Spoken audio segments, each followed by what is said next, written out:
Hey, Scribe, Sarah here, and welcome to the October Book Club edition of the Right Podcast. I'm so glad you're here and spending this time with me today. And I have a very special guest with me, the lovely, vivacious Franny. Oh, thank you, legend. What a gorgeous intro. Appreciate that. You're welcome. So, And you are looking on point. Sorry, the earrings and the lipstick, matchy matchy, has not gone unnoticed. Love it. oh, you, Love thank matchy you. matchy. Yes, we are on YouTube. If you if you can't see us, that's where you should be watching. So, Franny is a new friend of mine, and we actually met when you set up a book club here on the Sunshine Coast.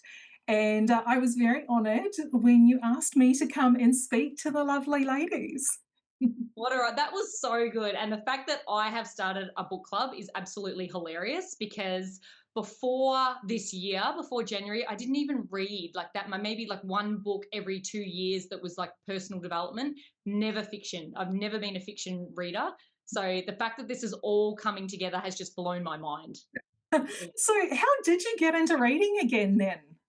Hilarious. A girlfriend. I think there's probably about 15 other million, like 15 million other women around the world that will identify with exactly this story. A girlfriend said to me, "Oh, Freddie, I'm reading these amazing books." And I was like, "Oh my God, like, oh, I'm going to learn something, personal development. Like, what is it?" And she's like, "Right. So there's these dragons." And I just literally zoned out. Like, we laugh about it now, but I started thinking about, oh, what's my shopping list? Like, what am I doing for dinner later? And I was not interested. I didn't realize she was into fiction, never knew about it. Anyway, after a bit of eye rolling, bless her, for my birthday, she sent me the box set of Akatar, Court of Thorn of Roses, and then that was it. That was it. Fell off the cliff. And then I think I've read like well over 50 books now of all fiction, all smut. Didn't even know that I was a lover of that. And from there, I just went, I was crazy, just like vomiting it at everyone. I'm like, oh my God, do you read? And whether they said yes or whether they said no, I was like, me too. Like, I never used to read either. But, or if they said yes, I was like, oh, me too. What are you reading? And I just kept hearing lots of time, like, we should start a book club. We should start a book club. And I'd heard that probably 5, 6, 7 times, and I knew no one else was going to do it. And I thought, you know what? It's just, I'm having so much fun with this. And I just went on Facebook and I barely know how to use it, like set up a group, like trying to figure this out and called it Smut Club. And we have nearly 400 women in the group. And I've just met like epic people such as yourself.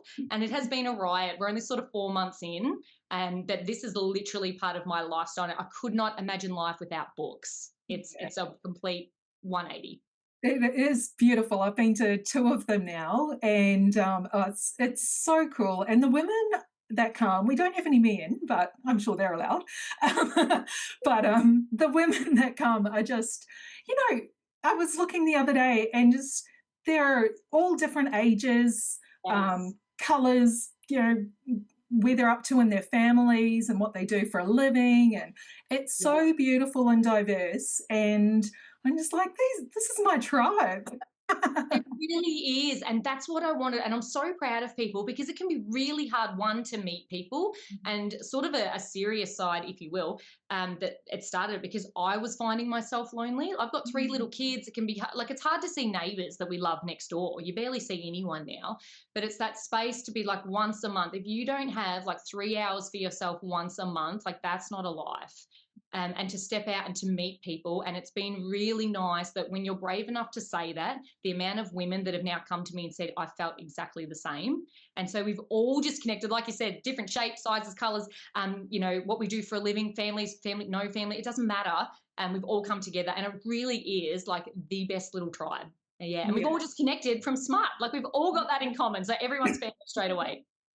That's it. No, it is. It's absolutely beautiful. And so, what books do you normally choose? Do you all like read the same book usually, or how does it go? No, I think for me, like traveling, hubby and I have traveled 70 countries. It's always about something different. And I get so excited to try. Like before, it was like Tony Robbins, personal development, business, all very, nothing that you would personally froth over to be like, spend like, oh my God, I can't wait. Just everyone leave me alone so I can read my book. But now it's literally been a great mix. They've all been recommendations. All my book list is everything. So I'm so grateful for you recommending this book. So many I just never heard of. But fantasy mainly. And you know what, Sarah, at the end of the day, I can answer that. If someone's getting some, I'm open to reading it. If it's smutty and tricky, a couple of people have been like, there's no smut, but it's a really good story. I'm like, doesn't make the list. That sums it up. We need fantasy and unrealistic expectations. Exactly. Yes. I love it. I recently joined TikTok and I am absolutely loving the lip syncing. Like that is my thing.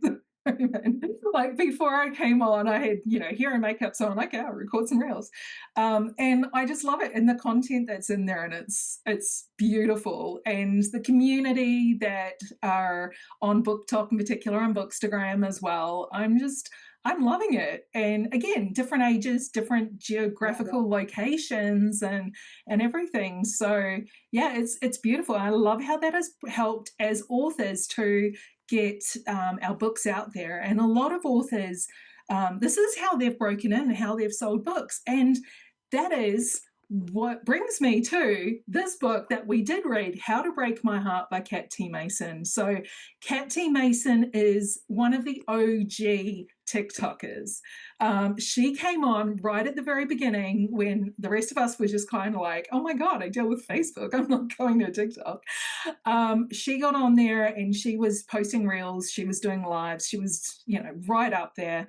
And she has done incredibly well out of it over the last, I don't know how long she's been on it, 6 years or something now. So yeah, she's written a lot of different books, and to be honest, I was expecting this to be a darker read than it was, and I want to say I was pleasantly surprised because I do love small town. And yeah, so what did you think? We'll get into all the nitty gritty. What did you think of this book? So, first of all, massive thank you. I had not heard of Kat. Like I said, I'm new to all things fiction. So, when you mentioned her, it is awesome to champion an Aussie. Like the fact that, like a local author, I am frothing over this and I can't wait to just be excited by local and domestic authors here. So that was really cool. So I think it's really awesome when you come in. I had no idea what the book was about. You're like, Franny, you open to reading this? Absolutely. And so I just came in with a blank slate. But I agree with you. This for me is very like Elsie Silver, Chestnut Springs vibe, and I dig it. I actually love that it's a feel good, just pick me up. Life is busy, like everyone's is. It's a circus. And this for me was the type of book. Look, for me, you're not going to rave 5 stars and it's not going to change your world, but it didn't need to. It was that light feel good. It filled my cup at the end with a few little surprises, which I really like, some that I wasn't expecting. And so for me, it filled my cup. Yeah. I loved it, but I didn't come with any expectations. So in terms of dark, because I think you've been a huge follower of Kat, and so you know some of her stuff. So I'm intrigued to know how it compares to some of her other works. But for me, it was cup filling. Yeah, awesome. So, spoiler alert, if you haven't read How to Break My Heart by Kat T. Mason, we are going to be going deep and we are going to spoil everything. So, definitely, if you haven't read it, push pause now, go and read it. I did the audio, it was beautiful, it was really good narration. Did you ebook it or paperback it? Yeah, ebook. Ebook, awesome. Yeah, so, and I definitely fell in love with it because it is pink. Pink's my colour. And I've recently done a pink book as well. So I'm like, I loved the cover. And it's got sprayed edges as well. So it is absolutely gorgeous. And let's be real, we do judge a book by its cover, and it is cute. Yeah. And I mean, definitely looking at that pink cover, you do think that it is on the sweeter side. And it is not sweet on Steam rating. I would say this is definitely steamy, on par with Elsie Silver for sure. There is no closed scenes at all. On that though, they weren't necessarily in real time. So they would have a scene and then it was like, he did me in all those different positions. And I was like, wait, what? So it starts off, Eva is our main character, and she, I love this, owns a donut shop. I know Kat has a fondness for donuts. She has been giving them away at book signings since I first met her way back when, and she talks about donuts which are pineapple flavored, and I don't know where to get a frickin' pineapple flavored donut, but I need this thing in my life. That was an Aussie represent moment, given it's based in America. Did not go unnoticed, Kat. Loved it. Yeah, yeah. Can I ask, as someone who had never heard, obviously I'm not from Australia originally, as someone who had never heard of a pineapple donut, is that a thing and where do I find them? You know what? I don't know if it is a thing, and it should be a thing. Should And they? if you're watching this and you're remotely got a cafe, you should make that a thing. Yeah, Yeah. yeah, yeah. Yeah. I am envisioning the flavor, like, from Cadbury's pineapple snack packs. Oh, stop it. I'm Yes. like, oh my God, fill that up with donutty goodness. I am all There is definitely a market for that. And if you are stateside, like, put that little Aussie umbrella in there and you are good to go. Put the little flag. Yeah, I reckon that there's a market for it. I stalked Kat when this book came out. She owns a bookshop down in Bowral in New South Wales. I think she's opened one in Sydney as well. She had a book signing there when it came out, and she had a cart with donuts, and people could eat them. And I'm like, oh, there is a pineapple donut there, and she better be sending me one. That doesn't work hard, honestly. Yeah. Yeah, I'm definitely going to send her a message as soon as we're done. Like, I need donuts. Bring them. The diabetes rate has gone up in Australia since this book launched. Absolutely, absolutely. Back to the book. So Eva, she owns a shop, donut shop in a small town called Cinnamon Springs. This is the first in a new series. And her best friend Maddie enlists her help to plan a wedding, which is like in a month's time. And she's super busy. Eva's like, yeah, I'll plan your wedding, of course, as you do. And she was also planning this with Maddie's brother, Aston. And Aston is the first love where something almost happened, it didn't quite. And as she says in the book, when he first broke her heart. So what did you think about Aston? I really like his character. I like you almost try as you're reading like to predict what's going to happen, but I like towards the end you think you know what's going to happen, but there's these little nuggets and these little twists. And who doesn't love the whole enemies to lovers, that broody kind of character that you're trying to crack and see how this is going to play out. But personally, there was something about his character because he's extremely protective of her from the start, and hey, who doesn't think that that's hot? Oh yeah. So personally, yeah, me like Aston. I do too, definitely. Not how he treated other women and what you hear initially. However, you see that he is actually a marshmallow underneath all that. Yeah, yeah. And it's, in romance, we like that they are the right person for the right person. And so, yeah, he was a player, but it was consensual. The girls knew what they were getting into, so it's allowed. And then, of course, he gives all of that up when he meets the love of his life, which, yes, I love that about romance. All the feels. It does. It does. It's gorgeous. And so they're in a small town. Aston lives in New York, but he commutes to the small town to help Eva organize parts of the wedding. And through that, they spend this time together, and there's vibes and there's lots going on, lots of chemistry, which I adore. And we learn that Aston actually, he is a good guy. He has a real dick for a father, and he has basically, put his own life on hold to protect Eva and run this business for his father, who's basically like blackmailing. he's really not a good guy, their father. Yeah. Yeah.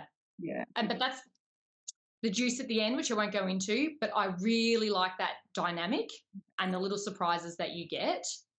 You're going to spoil it. Bring him on. Spoil it. Oh, just his growth with it. No, because I think that's what I liked about. I'm not going to say the main thing because I did not see that aspect of the book coming, and I like that.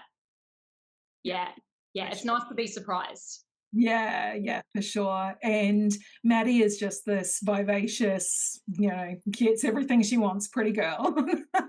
I like her character too because there's you realise maybe she's not so airhead after all. Kind of this Legally Blonde channeling vibe.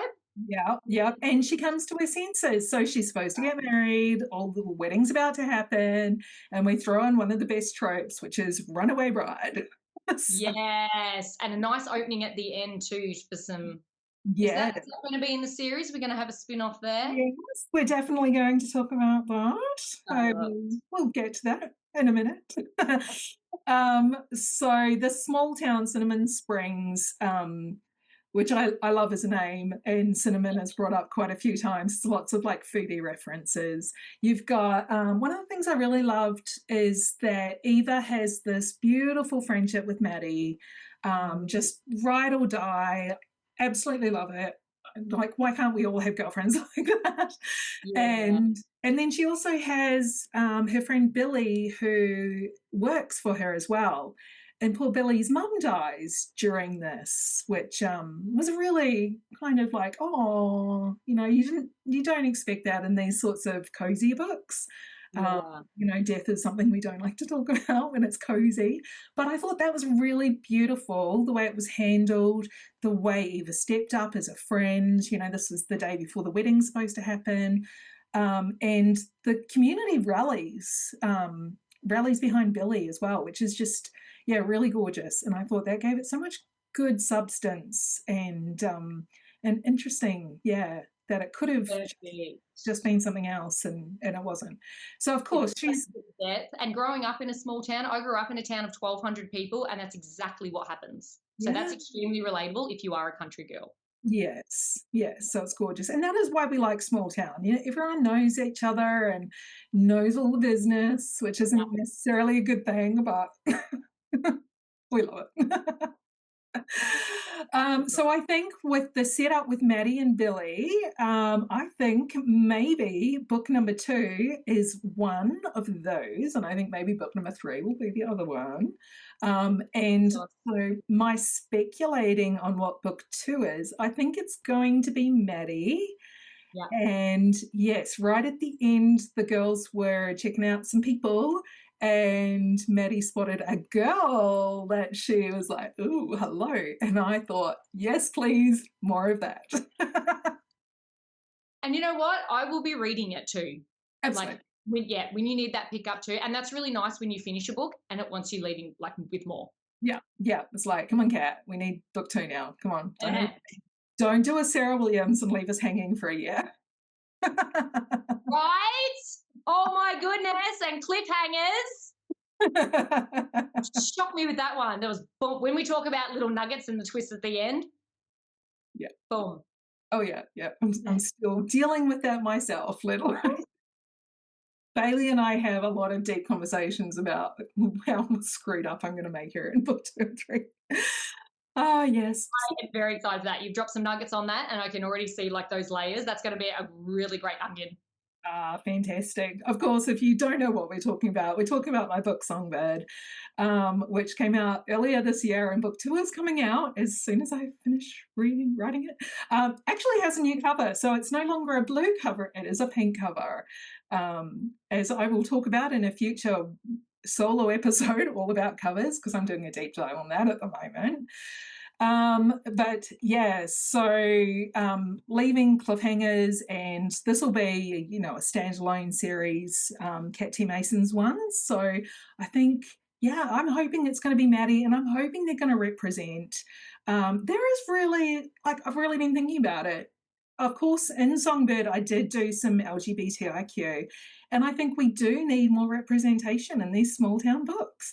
And so if that's where she's going to go, good job, go Kat, love it, want it, give it to me more. That's a really good point, actually. I guess being new to smut world, I was going to say went down the smut hole, but I don't know if that works. But I haven't come across too many of those books, or maybe I'm just not specifically looking. I remember going to a beautiful, beautiful bookstore when I was in Colorado in the States, and they had a whole designated section, which was really cool. So I know that the category is out there. Just haven't come across it too much as yet. Yeah. I mean, there's definitely a lot more representation in fantasy. I mean, you can do whatever you like in fantasy, so it is easier. But I think, Yeah, unless you go looking for it, and I will definitely be looking for it because we do need more representation. I am absolutely agree. And I can't wait to, yeah, dive into more of LGBTIQ and all colors and all those sorts of things because I think there could be so much fun and beautiful writing and books and stories in that sort of genre. Yeah, absolutely. I've had little snippets of it actually. I won't give away the book because it was a major like plot twist at the end. But yeah, you don't realize how hot that can be. Mhm, mhm. Yep, Mm. definitely. So bring it on. Amazing. So will you be reading book number 2 when it comes out? I will be. And I'm also one, because I'm interested and I love just the sweet, filling the cupness of it. Like I said, not it's a perfect book for where you might be at in a busy life when you already life is heavy and stuff too. And so that's what I really liked about it as well. And I'm always going to champion an Aussie. I think rally behind the Aussie women that are doing it's these beautiful authors. And I think I don't know if it's now, Sarah, you might know this, like with technology and the book talk things that are happening, but just learning, I'm learning more and more and more about local authors. And I'm like, oh my God, they're everywhere. There are so many people to champion. So in Yeah. short, yes, and get behind the Aussies. Awesome. Well, I do know because I stalk Kat. I do know that as well as her shop in Barrel, which is called Books Ever After, go there, check it out. She's opening one in Sydney as well. And so these books are romance only and only special editions. So she really kind of got the market in Australia, if not even overseas, I dare to say. Doing sprayed edges, foil covers, hard books, all these sorts of things. So I really snaps to her. She's an incredible businesswoman. I love everything she does. I will champion her any day of the week. Um, and I know that she's recently been on a book tour with Willow Winters. She's a good friend with her. And they were in the States. And I know Kat is wanting to expand into the US and have some books ever after over there as well, which I love. And I think she is just she's going to take over the world, and I love every minute of it. I believe they're cropping over it too. And on that note, there's such pretty, pretty covers. Like I know that you've done it as well. Can't wait to hear on like making the books and that podcast. That'll be incredible. They're beautiful gifts. Christmas is coming up.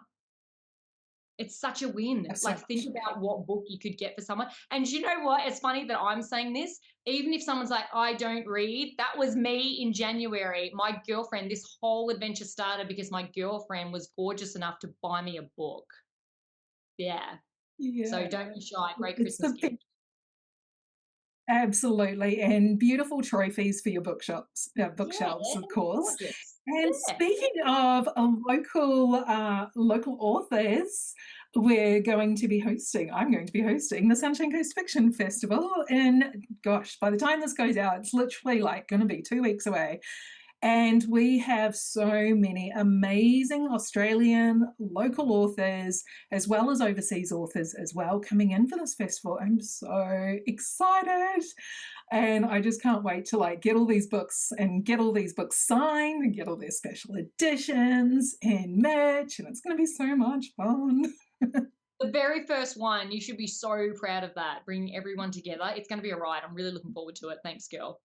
Yeah, I'm super excited and just bringing the community together. We've got 3 bookshops, 3 local independent bookshops who are all coming together, spreading the love, enjoying everything bookish and fiction and readerly and learning and building that community, which is what book clubs do, book festivals. I want it to be a big expansion on that. So I am super looking forward to that. So it is November 7th, 8th, and 9th, 2025. I am making no promises there is ever going to be a second one. Yes, Um, there will be. We're making it here. We're making the call. Of course, it will be. if somebody wants to help me with that, they can reach out. Yeah, good job, Mama. Yeah, you're amazing. Mother of 4, a lot going on here. So, Yes. but this has definitely been something I've wanted to do for a while, and I love that it's bringing so much joy to people, to readers, to authors, to vendors alike. So I am super excited for that, and I will hopefully be seeing Miss Franny there. Yours will be there. I'll be there with bells on. Absolutely. Would not miss it. Champion in the front row. You'll hear me, girl. Oh, yes, I'm sure we will. Well, thank you so much for our chat today, Fran. I really appreciate it. Yeah, keep the book recommendations coming. Oh, Always. I will. And thank you so much for tuning in to today's episode. We really hope you enjoyed it. And of course, I'll be back next week, same time, same place. Bye for now.